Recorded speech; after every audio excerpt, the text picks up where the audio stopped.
पितृपक्ष भाद्रपद मास के शुक्ल पक्ष की पूर्णिमा से शुरू होता है और सर्वपितृ अमावस्या तक चलता है। इस दौरान किए गए तर्पण से पूर्वजों का आशीर्वाद मिलता है, जिससे घर में हमेशा सुख शांति बनी रहती है। लेकिन क्या आप जानते हैं कि पितृपक्ष में श्राद्ध कर्म की शुरुआत कहाँ और कैसे हुई थी? पौराणिक मान्यताओं के अनुसार पितृपक्ष में श्राद्ध की परंपरा महाभारत काल से हुई थी। इसका गहरा संबंध महाभारत काल से जुड़ा हुआ है, जैसा कि गरुड़ पुराण में भीष्म पितामह और युधिष्ठिर के संवाद में बताया गया है। भीष्म पितामह ने युधिष्ठिर को पितृपक्ष में श्राद्ध और उसके महत्व के बारे में जानकारी दी थी। उन्होंने बताया कि अत्रि मुनि ने सबसे पहले श्राद्ध के बारे में महर्षि निमि को ज्ञान दिया था। कथा के अनुसार निमि ऋषि अपने पुत्र की आकस्मिक मृत्यु से अत्यंत दुखी हो गए थे। उन्होंने अपने पूर्वजों का आह्वान करना शुरू कर दिया। इस आह्वान के फलस्वरूप उनके पूर्वज उनके सामने प्रकट हुए और कहा, निमि, आपका पुत्र पहले ही पितृदेवों के बीच स्थान ले चुका है। चूंकि आपने अपने दिवंगत पुत्र की आत्मा को खिलाने और पूजा करने का कार्य किया है, यह वैसा ही है जैसे आपने पितृयज्ञ किया था। इस घटना के बाद से श्राद्ध को सनातन धर्म का एक महत्वपूर्ण अनुष्ठान माना जाने लगा।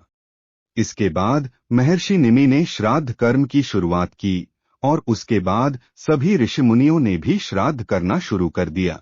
कुछ मान्यताएं यह भी बताती हैं कि युधिष्ठिर ने कौरवों और पांडवों की ओर से युद्ध में मारे गए सैनिकों के अंतिम संस्कार के बाद उनका श्राद्ध भी किया था। कर्ण की कथा के अनुसार महाभारत के दौरान कर्ण की मृत्यु के बाद जब उनकी आत्मा स्वर्ग में पहुंची तो उन्हें बहुत सारा सोना और गहने दिए गए। कर्ण की आत्मा को यह समझ नहीं आया क्योंकि वह आहार की तलाश में थे। उन्होंने देवता इंद्र से पूछा कि उन्हें भोजन की जगह सोना क्यों दिया गया। तब देवता इंद्र ने कर्ण को बताया कि उसने अपने जीवित रहते हुए पूरा जीवन सोना दान किया, लेकिन अपने पूर्वजों को कभी भी खाना दान नहीं किया। तब कर्ण ने इंद्र से कहा कि उन्हें यह ज्ञात नहीं था कि उनके पूर्वज कौन थे और इसी वजह से वह कभी उन्हें कुछ दान नहीं कर सके। इसके बाद कर्ण को अपनी गलती सुधारने का मौका दिया गया और उन्हें 16 दिन के लिए पृथ्वी पर वापस भेजा गया। वहां उन्होंने अपने पूर्वजों को याद करते हुए उनका श्राद्ध किया और उन्हें आहार दान किया, तर्पण किया। इन्हीं 16 दिनों की अवधि को पितृपक्ष कहा गया। अग्निदेव से संबंध।